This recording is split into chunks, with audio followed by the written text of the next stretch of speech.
वैसे तो प्रधानमंत्री नरेंद्र मोदी बार बार इस बात का दावा करते हैं कि भारतीय जनता पार्टी में लोकतंत्र जिंदा है, लेकिन कितना लोकतंत्र जिंदा रखा गया पिछले 10 सालों में, आज उसकी एक बानगी दिखाने जा रहा हूं।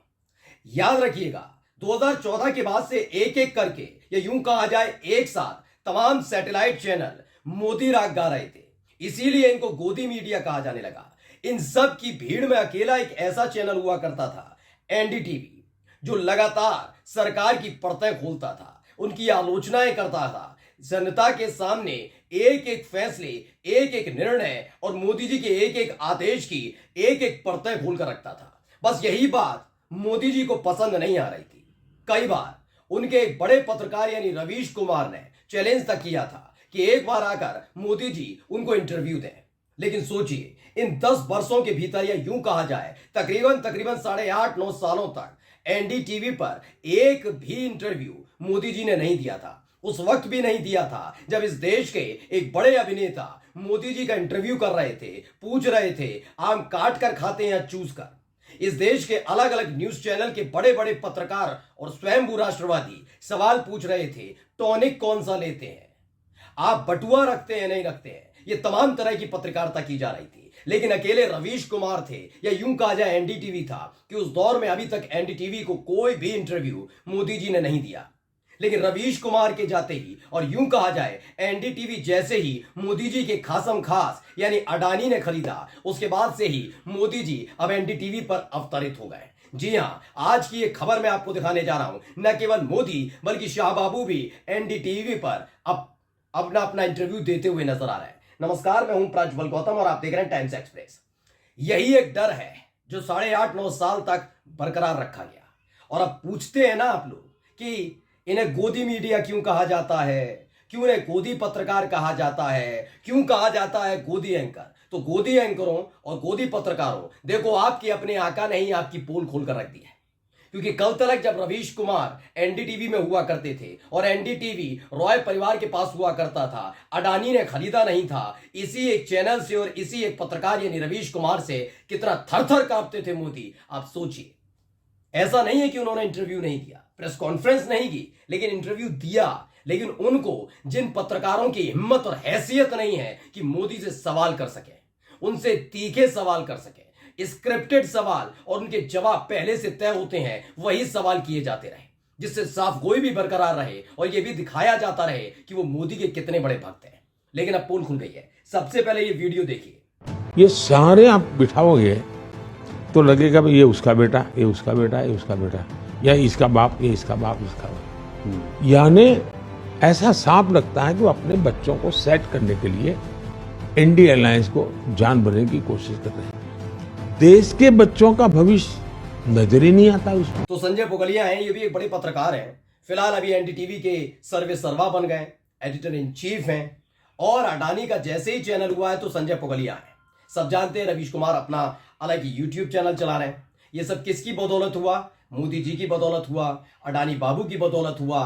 पैसे के दम पर पत्रकारिता को दबाने की कोशिश सरकार के सहयोग से की गई, इस देश ने देखा है।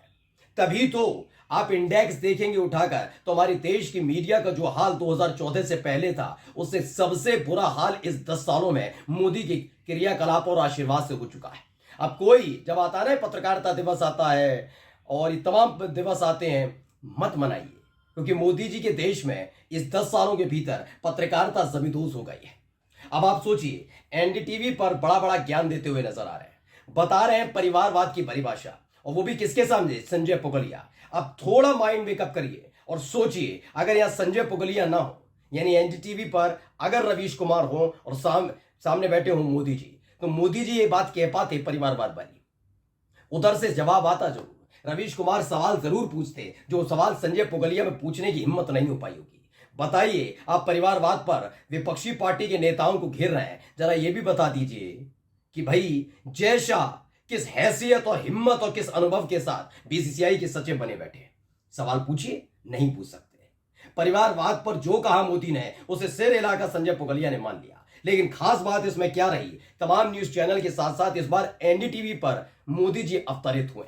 वही एनडीटीवी जिसके नाम से वो घबराते थे, वही एनडीटीवी जिस पर रवीश कुमार की रिपोर्ट बीजेपी की होश उड़ा देती थी। उन्हीं से अब दूरी बनाया गया। और उसके बाद क्या हुआ, जैसे ही रवीश कुमार और एनडीटीवी जैसे ही अडानी के पल्ले पड़ा, उसके बाद एनडीटीवी पर बैठकर आराम से अपनी राग दरबारी करवा रहे मोदी जी। ये बताया जा रहा है कि रात को 8 बजे मोदी जी का ये पूरा का पूरा जो इंटरव्यू लिया गया है। अमित शाह ने भी इंटरव्यू दिया एनडीटीवी पर ये अमित शाह इंटरव्यू दे रहे हैं। मतलब सोचिए, ना मोदी पहुंचते थे ना शाह बाबू पहुंचते थे, अचानक से सब कुछ बदला और उसके बाद इस चैनल पर भी नजर आने लगे। सवाल यही है मेरा और कोई खास ऐसा नहीं है कि बहुत बड़ा मत जाइए, मोदी जी की मतलब मर्जी है भाई, वो किसको देंगे नहीं देंगे। लेकिन इस देश में साबित कर दिया है सरकार ने, और खासकर गुजरात वाली ये जोड़ी ने, यानी मोदी और शाह ने साबित कर दिया है कि किस तरीके से मीडिया उनके सामने पिछलग्गू बनी घूमती है। अपने तमाम वो तथाकथित गले लगने वाले एंकर्स को दिया जा रहा है इंटरव्यू, खोलकर दिया जा रहा है। ये कभी एबीपी में हुआ करते थे, इन दिनों ये चले गए एनडीटीवी में, तो अमित शाह का इंटरव्यू लिया जा रहा है इनकी तरफ से। सवाल यही है कि ऐसा क्या है इन पत्रकारों में और ऐसा क्या है रवीश कुमार में, पुण्य प्रसून वाजपेयी में, अजीत अंजुम में, कि उनको देने में, इंटरव्यू देने में दिक्कत होती है। एबीपी के तमाम पत्रकारों को आप एंकर्स को दे देते हैं इंटरव्यू, लेकिन ऐसा क्या है कि संदीप बाबू को देने में आपको दिक्कत होती है।